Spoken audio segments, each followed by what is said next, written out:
You're listening to the Monday Night Community Show with Daniel on BRFM. So we're joined now in the studio with Martyn. He's the Chief Executive for the Friends of the Wisdom Hospice.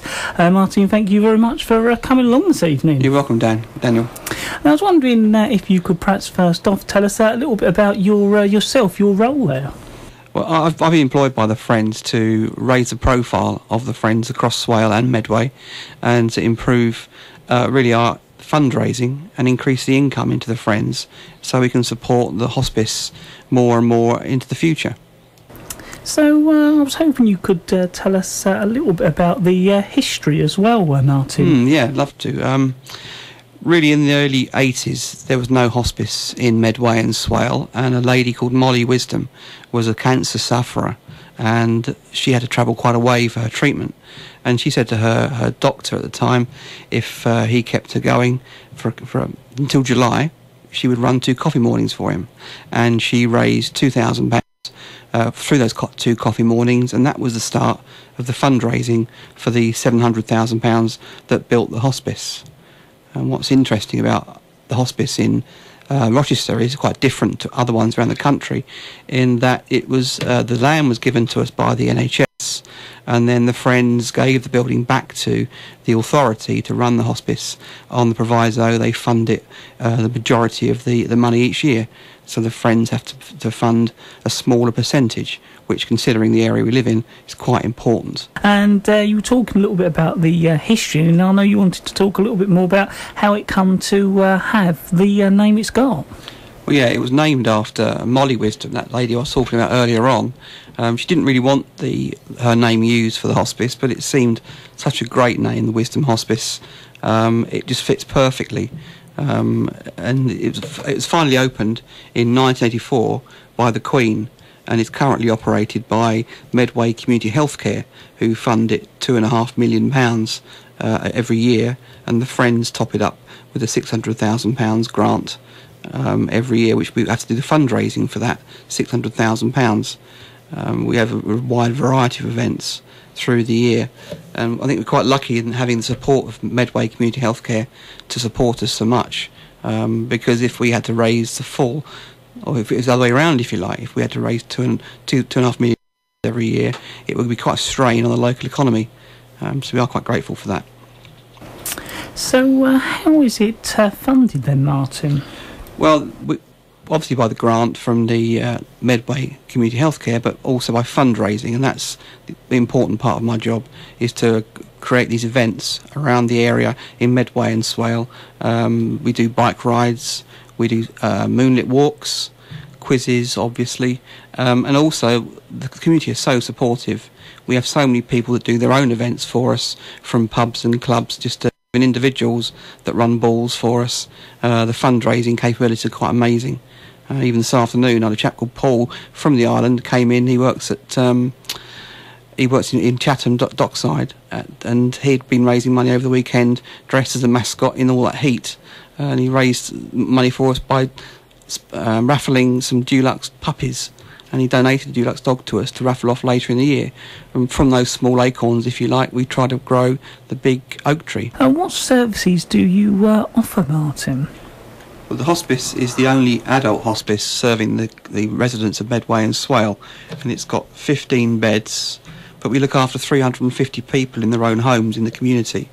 And we also, the hospice also offers bereavement services and support for families, especially children as well. So why do you need the community support then, Martyn?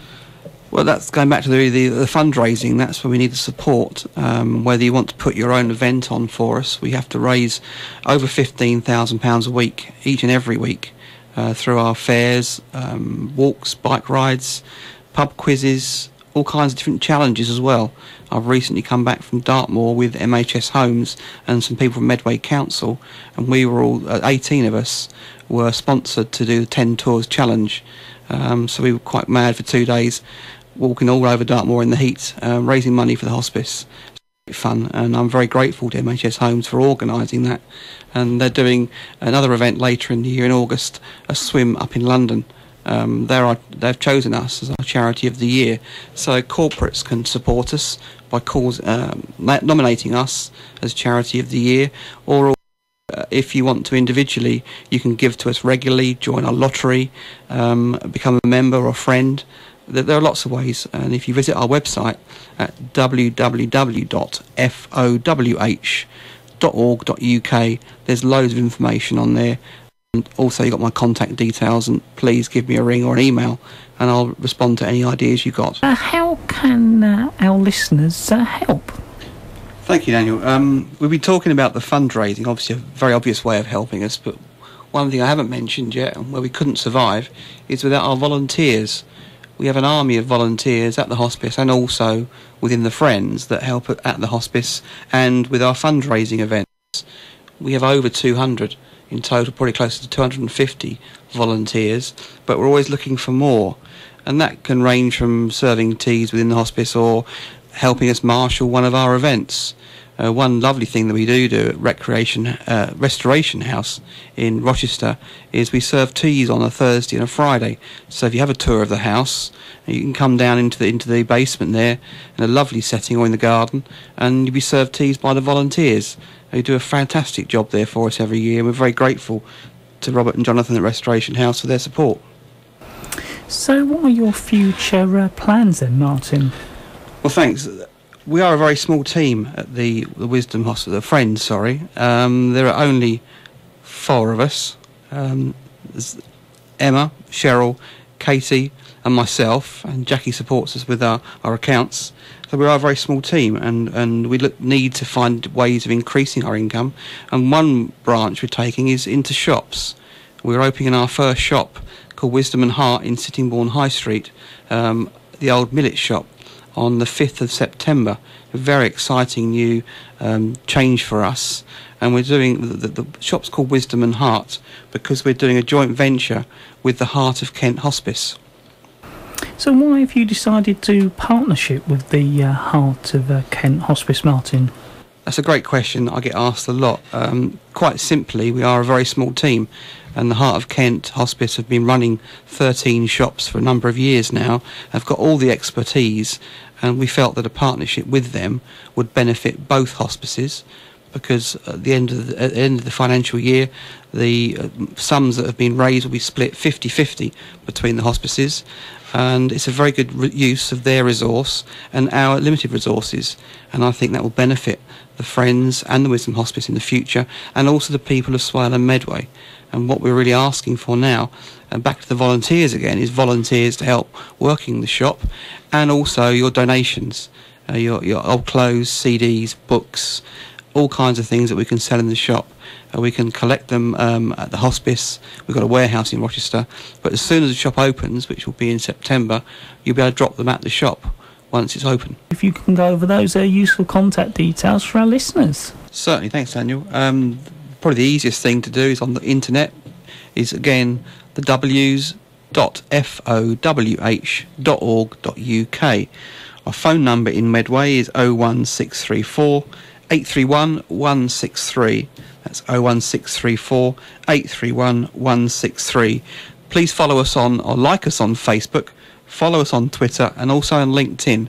Look for us there. If you like us on Facebook, you can see all the pictures from our events and keep up to date with what's going on. And if you are interested in volunteering for the hospice, ring 01634 830 456 and ask for Rose Lapping. She looks after all the volunteers. She's a volunteers manager. Well, Martyn, I'd like to thank you very much for coming along and telling the listeners all about what you do this evening. Thank you, Daniel. Thanks for inviting me.